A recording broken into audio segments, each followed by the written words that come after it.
Hello, my name is Khalid. I'm Professor of Cardiovascular Biology at the School of Medicine at the University of Leeds.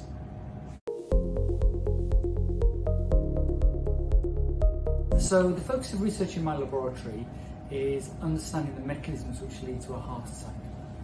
Now we know that when people have a heart attack, it's caused by blood clots forming inside the blood vessels, which then cause the blood vessels of the heart to become blocked, and that damages the heart tissue.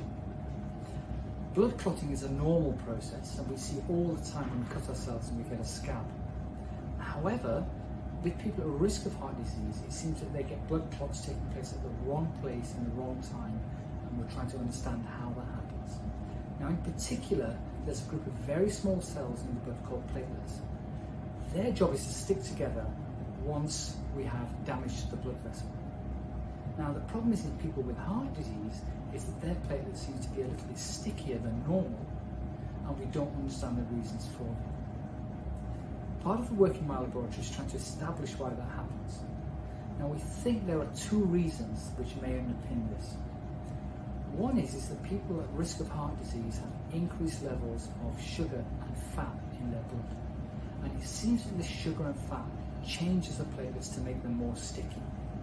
The other possibility is that the platelets inside people who have heart disease are potentially slightly different from those who don't have heart disease, and that may also be caused by increased levels of fat and sugar, and we're trying to understand what it really is that this fat and sugar does to the platelets to change them.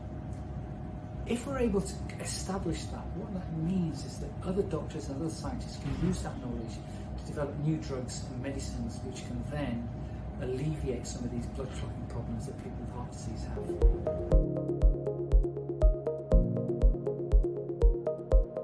have. We're very fortunate to have a PhD studentship funded by the Heart Research UK. This is one of a number of students that I've hosted in my laboratory. These positions are to train the future generations of scientists so we can continue our fight against heart disease. In particular, this student will be looking at these blood platelets which from patients with heart disease and comparing them to people who don't have heart disease. They'll be taking blood from these subjects, and they'll be using a number of different specialist techniques to isolate the platelets and look at them in great detail.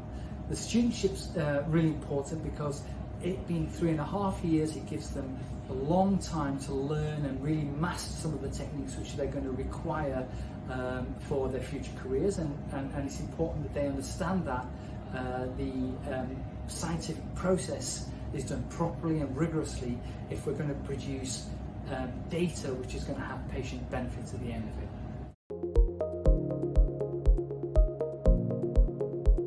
I don't think I can emphasise enough how critical it is that funding from Heart Research UK is for supporting the scientists of the future. Many PhD students are funded through government associated projects, but when it's specific to heart disease, it's the key charities that step in. Without that funding, these future generation of scientists won't develop, and we don't get those future generations of scientists moving forward, then the problems associated with heart disease won't be improved because we won't have the critical mass of young minds developing to take the field forward. I'd like to take this opportunity to say a big thank you to all the people at Heart Research UK, and particularly their supporters for their generous donations. They've funded my laboratory for a number of years now, and without your support we wouldn't be able to do the fantastic science we've been doing, so thank you very much.